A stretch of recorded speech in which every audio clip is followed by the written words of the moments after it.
Welcome back, once again adventurers, to Let's Play Biohazard 2 Real Survival.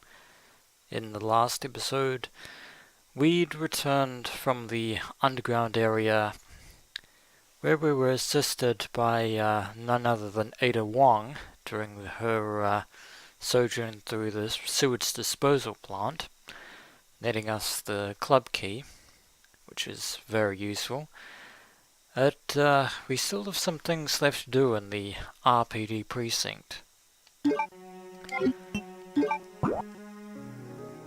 Most notably, unlocking the final club key, which is the final locked door on the first floor of the police station. But before we make our way out of here, Claire has kindly informed us that the way through the blocked corridor is now open, thanks to her using the C4, which means we can now enter. And of course, we have yet to traverse the third floor of the police station, which is only accessible by going through the library. So, quite a few objectives. So,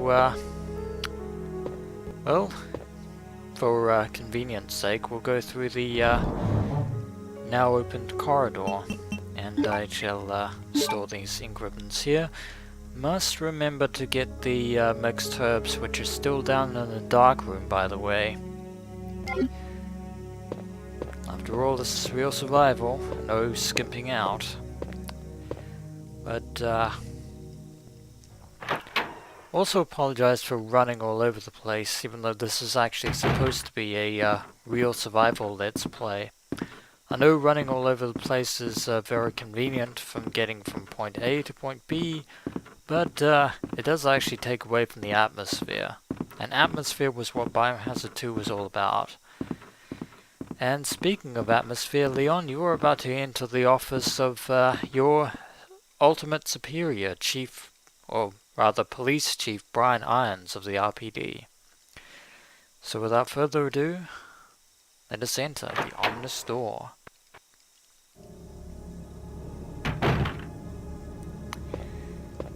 And Leon's seeing all of this for the very first time. And yeah, he's probably thinking,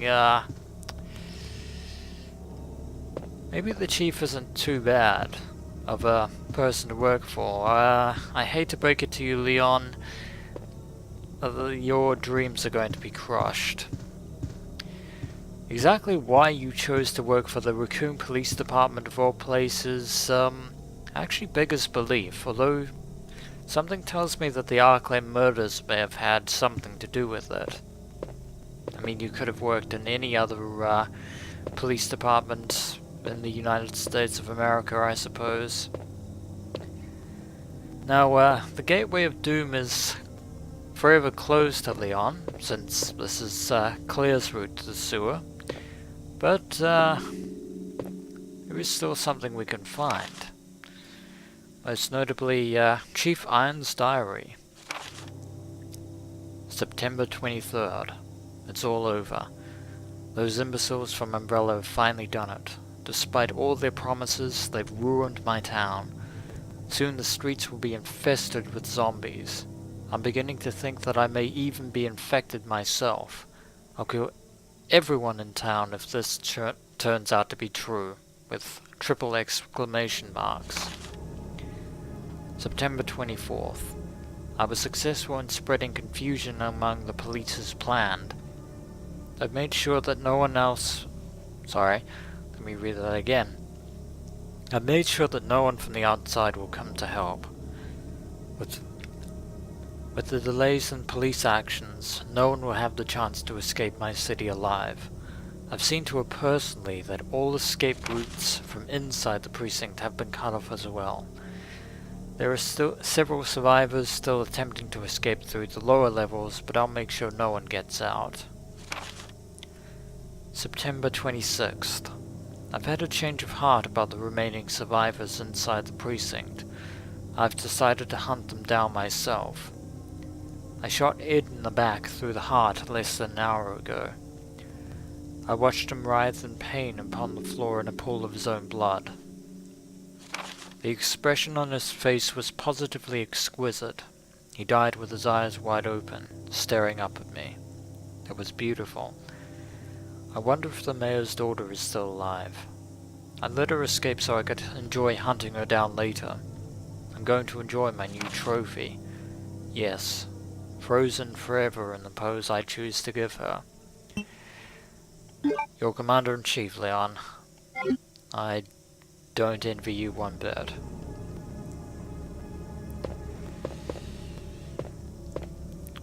And again, Lieutenant Marvin Branner wasn't actually a bad police officer, but except on account of his being killed, turning into a zombie and being mercy killed by Claire. Various trophies, there's nothing strange about them. Really, I would actually beg to differ there. Because as we just read, Brian Irons is quite the taxidermy otaku to a fault. But there's nothing else in the chief's office here, so let us go through this door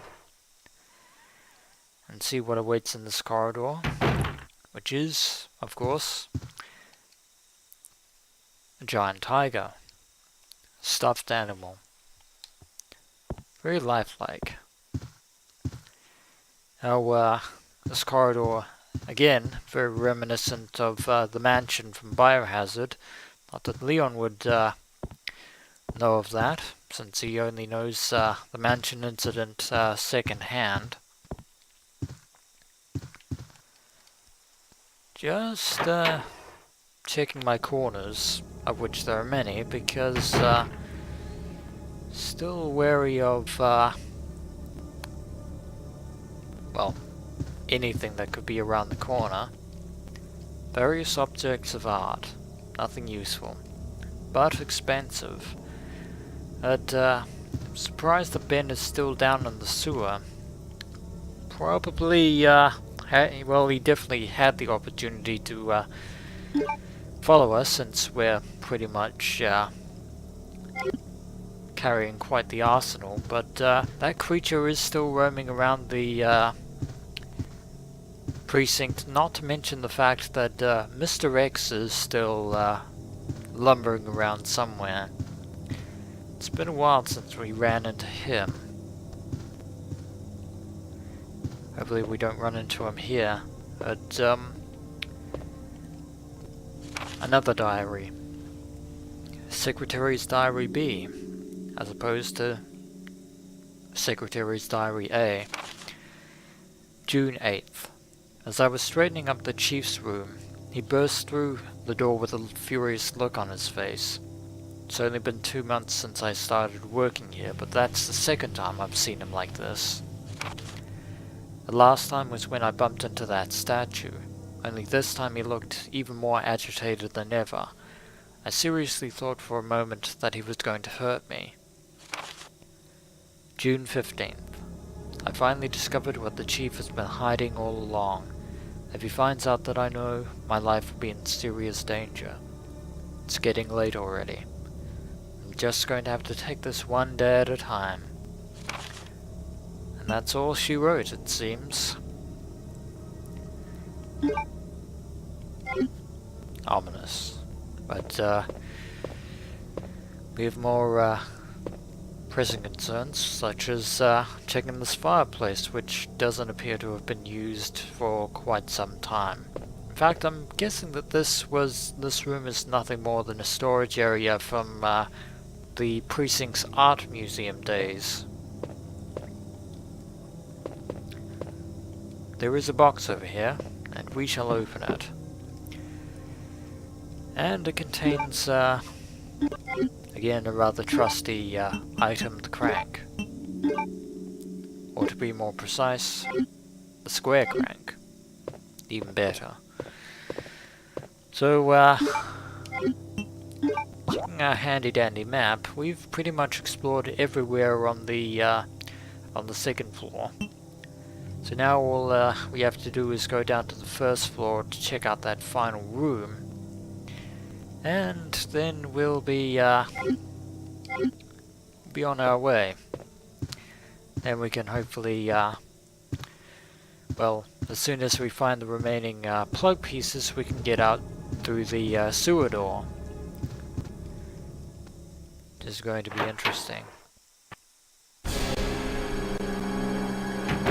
And lo and behold, that music means that Mr. X is on his way. As do the sounds of thudding footprints there. But be warned, I have a magnum this time. He may be a tyrant, but even tyrants fall victim to magnum bullets, although if he were, yeah, if his limiter was removed, however, that would be a very different story. In fact, we would probably be up a creek, as it were, but he did give us magnum bullets this time to make up for the 3 that we used, and going to run away now, because we're aware for a fact that sooner or later we will be encountering you again, and I want to try and put as much distance between us as possible. Can never be too careful around Mr. X. And even though we were in a narrow corridor, we were still fairly lucky. Though we don't have any healing items at the moment. Again, a reminder to actually go downstairs. So we'll do by means of Crow Hallway. Nice little detour there. No Edgar Allan Poe for Leon today.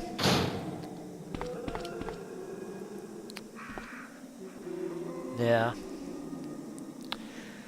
Really wonder what Leon is thinking when he hears the ambient moaning of the zombies throughout Raccoon City. Of all the people that could have been saved, of all the people that he failed to save. Of course, had you arrived a day earlier, probably wouldn't have helped matters. Indeed, you would probably be out there instead of in here.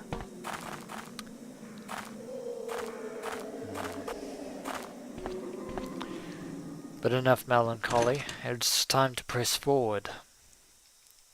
I'm not going to survive the precinct by reminiscing about the past. But pretty much safe to say that, well, figuratively and realistically speaking, Leon's career as a police officer is, well, dead in the water. Dead and buried. Well, if you survive this, hopefully you might be able to transfer to another police station, given the fact that your immediate superiors are no longer of this earth. Before we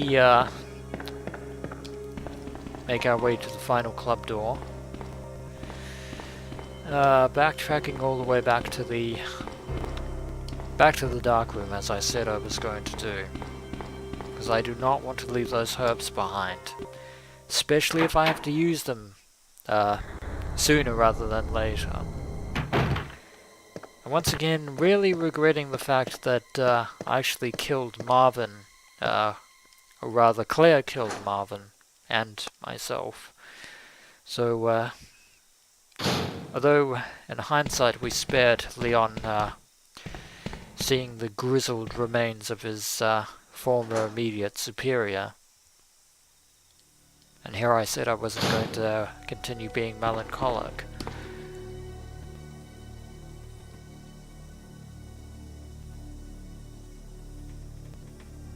There's a zombie down there.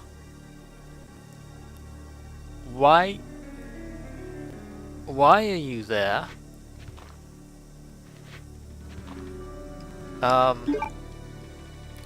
Not gonna waste magnum rounds on you. That would be stupid.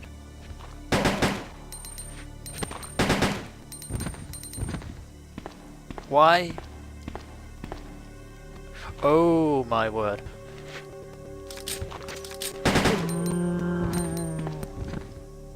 I can... There's another one over there.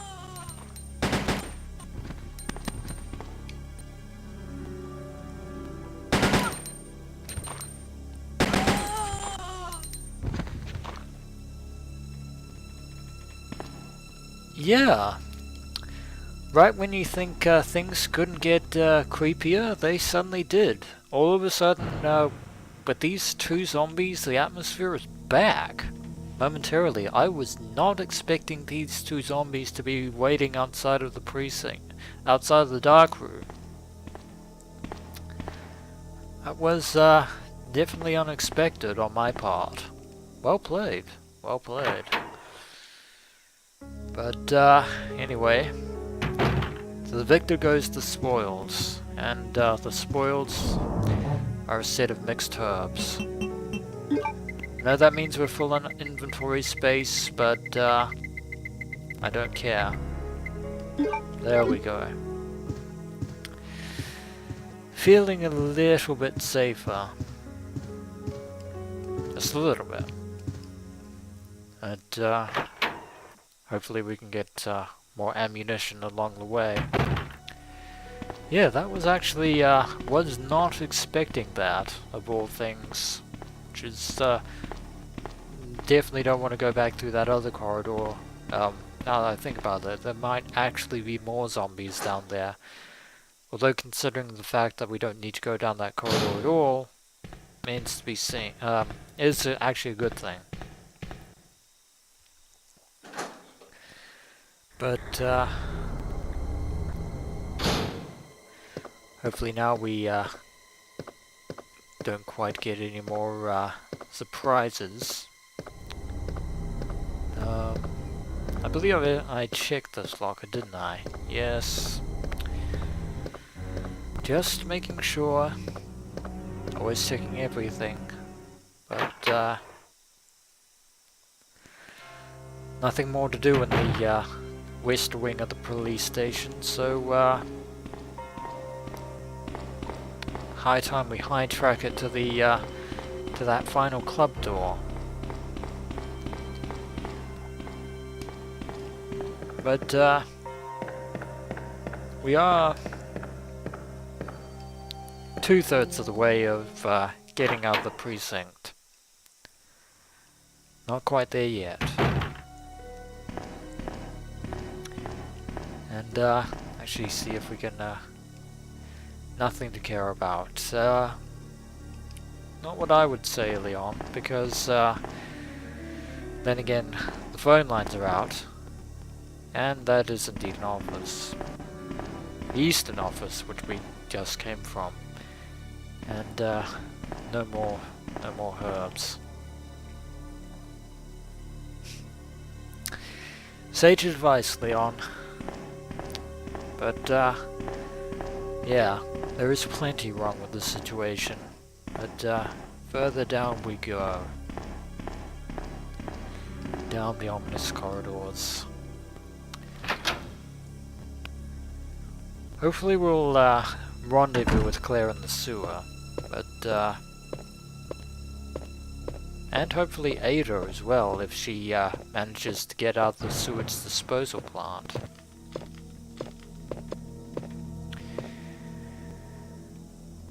No zombies so far.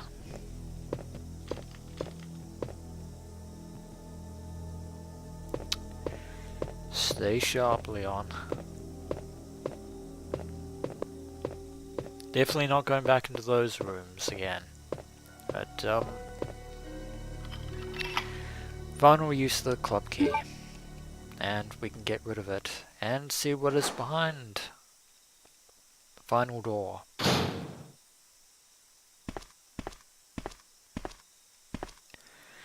Silence is always golden in the world of Biohazard. Because that means no enemies. At least, not yet at any rate. Picture of a man on a carriage. Something is on the wheel. Light the Queen, King, and Jack. then the carriage will start running. Fortunately, in light of that riddle, Leon just so happens to have a light on him. Yes, indeed, Leon, this situation is completely messed up. As is this media room here where Irons probably makes all of his public statements. In fact, he would be making his public statements in this room.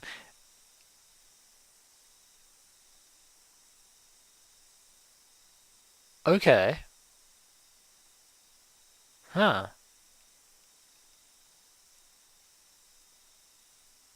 Huh. That is a first aid spray.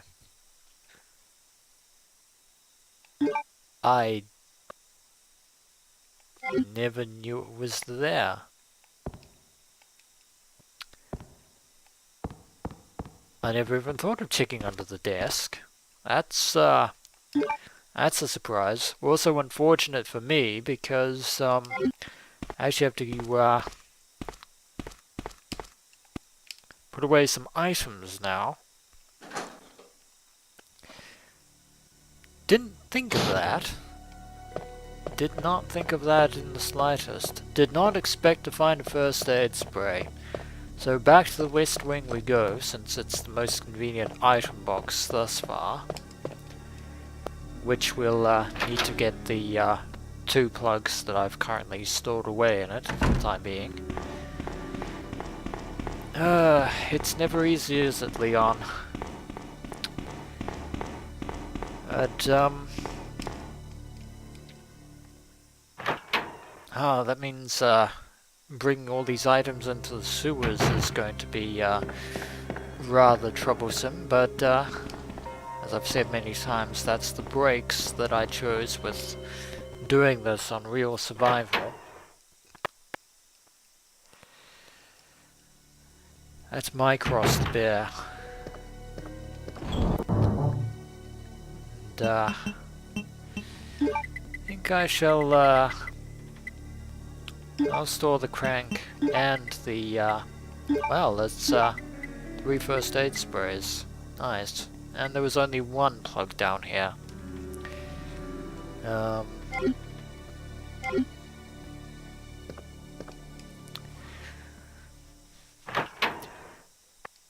Yeah. Really needed to do that because otherwise, yeah, having a full inventory would have actually been very inconvenient. Don't want to go back outside because there is no reason to venture into the streets of Raccoon City yet again, because that would be a suicide mission.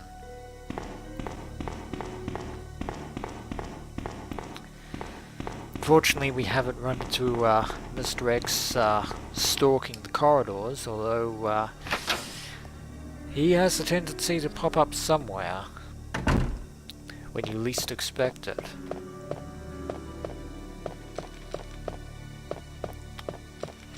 Well, given what he was created for, that's a very real possibility.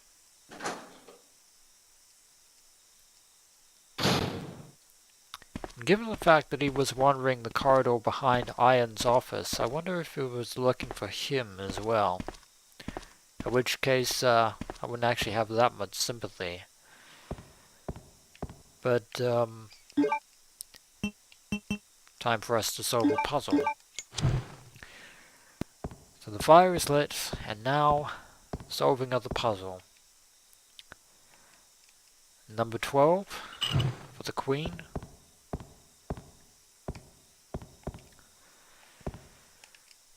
Number 13, for the King, who sadly is not Elvis. And, last but by no means least, number 11, for the Jack. And the carriage starts running. As do I, because that is Mr. X. Oh my word. Oh. But fortunately I was able to get some distance behind him.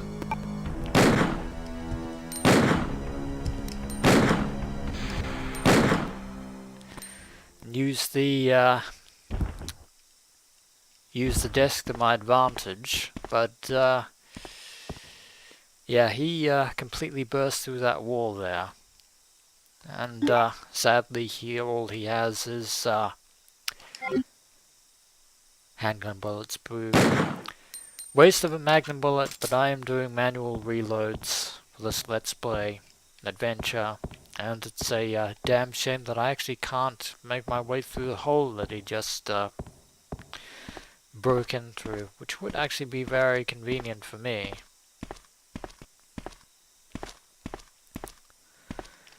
But let us take our prize, the golden cogwheel, and 'tis time to make our escape. Because remembering what I said about Mr. X, he does have a tendency to be resilient. Hopefully we can get the hell out of Dodge before he decides to inconvenience us a little bit more. But there's his handiwork. Again, why we couldn't go through that. Oh my word! Speak of the devil and he shall appear. Fortunately, his lumbering movements... Oh, he's a bit faster now. Oh, he's a bit faster now.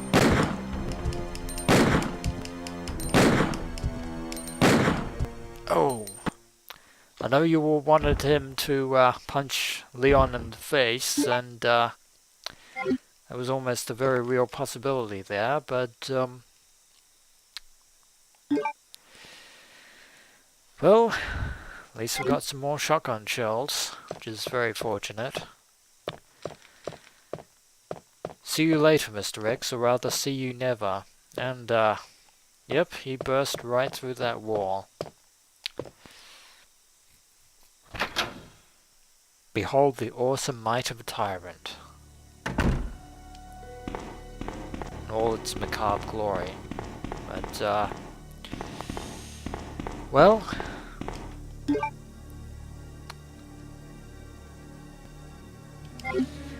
Huh.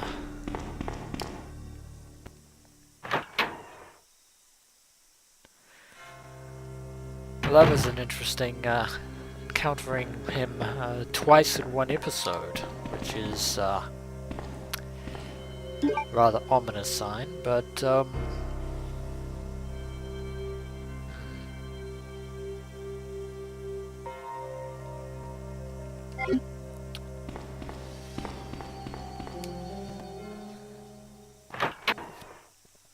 yeah, going to get the crank from this room because I have a feeling I'm going to need it.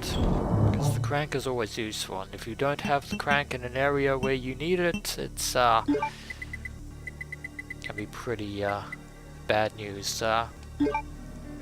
Going to store the mixed herb there for the time being. I will be back for it again. But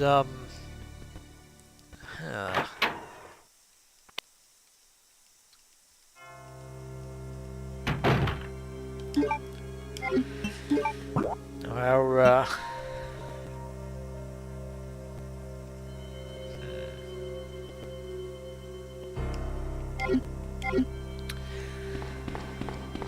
I'd actually go upstairs via the emergency ladder this time, as opposed to going through Crow Hallway.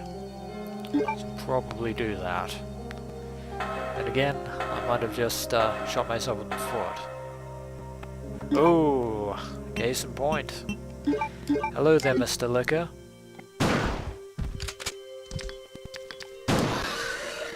Goodbye, Mr. Liquor.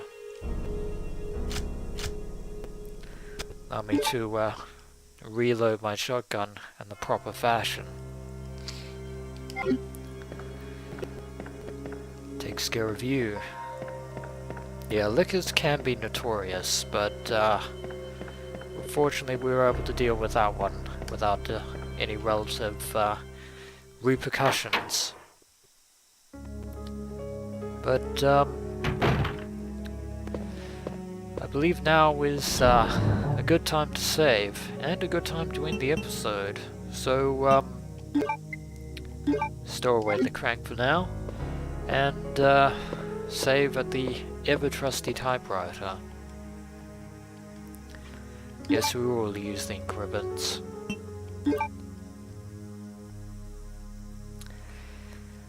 Save number 7. It won't be the last. And it sadly won't be the luckiest either, although we were fairly lucky in this episode. But, that is the end of this episode of Let's Play Biohazard 2 Real Survival. And when we return, adventurers, we shall traverse the library and make our way up to the 3rd floor of the Raccoon City Police Department. As always, until next we meet.